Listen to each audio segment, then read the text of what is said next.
जो मुझसे क्वेश्चन किया जाता है कि हम ऑस्ट्रेलिया में आना चाहते हैं तो स्टूडेंट वीज़े पे आना चाहते हैं और क्या इधर यूनिवर्सिटी की फ़ीस मैनेज हो जाती है। सबसे पहले तो आपको एक अच्छी यूनिवर्सिटी सेलेक्ट करनी होगी। तो कोविड के टाइम जो हमारे पास आवर थे अनलिमिटेड थे, जो अब इसको कम करके 24 आवर पर वीक कर दिया गया है। तो सबसे पहले आपको अफोर्डेबल यूनिवर्सिटी सेलेक्ट करनी होगी जो एक ए लेवल की यूनिवर्सिटी होगी और उसकी फीस भी उतनी हो कि जितनी आप अफोर्ड कर सकते हो। कि आपने 1 ईयर की फीस अपने ही कंट्री से पे करके आनी है। अगर आपके पास स्किल है, आप अपनी जॉब के एक्सपर्ट होते हैं, तो आपको पर आवर के पे रेट ज्यादा मिलता है एज कम्पेयर जो गवर्नमेंट का चल रहा है। अगर आप इंजीनियर है, इंजीनियर इधर आई थिंक 70-80 डॉलर भी पर आवर रहते हैं। डिपेंड ऑन उनके काम पे होता है कि उनको कितना काम आता है। कि आप इस कंट्री में आए और अपने स्किल लेके आए। अगर आपके पास स्किल होंगे तो आप अच्छा अर्न कर सकोगे। अस्सलाम वालेकुम दोस्तों, आप इस टाइम देख रहे हैं मेरा यूट्यूब चैनल फैसल वीएन। तो आज मैं एक बहुत इंफॉर्मेटिव वीडियो के साथ तशरीफ लाया हूँ। जो मुझसे क्वेश्चन किया जाता है कि हम ऑस्ट्रेलिया में आना चाहते हैं तो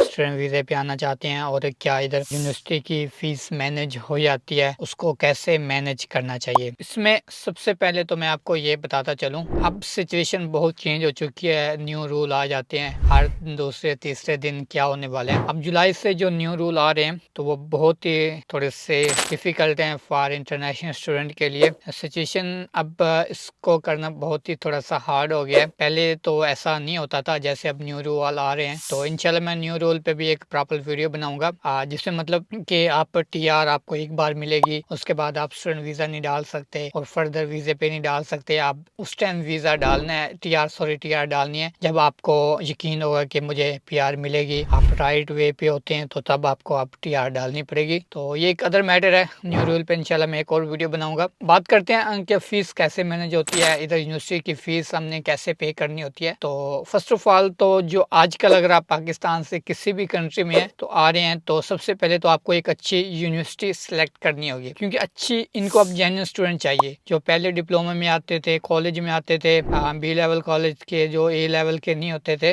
तो 2 लेवल के होते थे, जो भी होते थे उसको वीजा मिल जाता था डिप्लोमे में। जो इधर आके अपनी फीस पे करके आते थे ईयर की, और इधर 1 ईयर में उसके पास अनलिमिटेड आवर्स होते थे। तो कोविड के टाइम जो हमारे पास आवर थे अनलिमिटेड थे, जो अब इसको कम करके 24 आवर पर वीक कर दिया गया है। तो अब क्या हम अब यूनिवर्सिटी की फीस निकाल पाएंगे या नहीं निकाल पाएंगे, इस पे मैं थोड़ा सा आपको समझा देता हूँ। तो सबसे पहले तो ये है कि अगर आप आ रहे हैं तो सबसे पहले आपको अफोर्डेबल यूनिवर्सिटी सेलेक्ट करनी होगी जो एक ए लेवल की यूनिवर्सिटी होगी और उसकी फीस भी उतनी हो कि जितनी आप अफोर्ड कर सकते हो। डजंट मैटर, ये मैं नहीं जानता वट एवर आपकी कौन सा डिग्री है, किस में आ रहे हो, कितनी फीस है। तो सबसे पहले अपने माइंड में रखना है कि आपने 1 ईयर की फीस अपने ही कंट्री से पे करके आनी है। उससे आपको बहुत ही बेनिफिट होगा। एक तो आपको ऑलरेडी फीस पे होगी, इधर आप आती हो आपको 24 आवर वर्क अलाउ होता है, जिसमें अगर आपने 1 ईयर की फीस पे की होगी, जो इधर आपके पास 1 ईयर होता है उसमें आप 24 आवर काम करते हैं। अगर आपके पास स्किल है,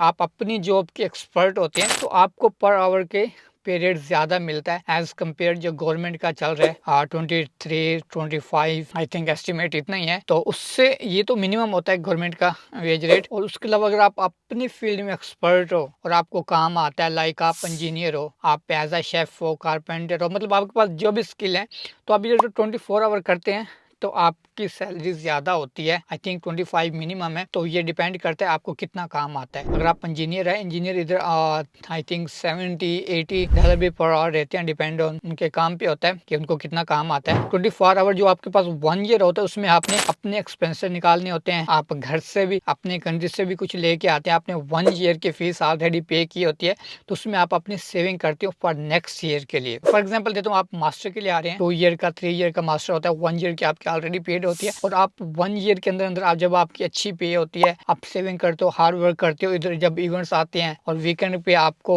पे रेट डबल होता है, आप स्ट्रगल करते हो, अपनी सेविंग करते हो, और नेक्स्ट ईयर की आप जब फीस पे करते हो तो आप पर मंथ की इंस्टॉलमेंट बनवाते हो, पर मंथ के हिसाब से आप कर लेते हो। अगर आपके पास फीस मैनेज नहीं हो रही तो आप यूनिवर्सिटी से बात करते हो कि मैं आपको नेक्स्ट मंथ दे दूंगा और बाय इंस्टॉलमेंट में आपको दे दूंगा। इस तरह से आप थोड़ी सी स्ट्रगल करके अपनी फीस को मैनेज कर सकते हैं। कहने का मकसद ये है कि आप इस कंट्री में आए और अपने स्किल लेके आए। अगर आपके पास स्किल होंगे तो आप अच्छा अर्न कर सकोगे, अपने स्ट्रगल कर सकोगे। वीकेंड पे आप हार्ड वर्क करके इवेंट्स पे, जब आपको यूनिवर्सिटी की छुट्टियां होती हैं, वेकेशन होता है जो भी, तो उसमें आपके पास फुल वर्क राइट होते हैं, उसमें आप अपने फील्ड के रिलेटेड काम करते हैं तो अच्छा खासा आप अर्न कर सकते हैं, जिससे आप अपने नेक्स्ट ईयर की फीस पे कर सकते हैं। फॉर एग्जाम्पल, जब आपका मास्टर हो जाए उसमें आपको टीआर मिलती है। टीआर जब आपने देखना है कि मैं एलिजिबल हूँ फॉर पीआर के लिए, तो आप टीआर आपको 3 साल की मिलेगी। उसमें भी आप अपना अच्छा खासा अर्न कर सकते हैं और अपने एक्सपेंस भी निकाल सकते हैं। तो ये छोटी सी इन्फॉर्मेटिव वीडियो थी, आपको समझ आ गई होगी। आप मेरे चैनल को सब्सक्राइब कर लीजिएगा।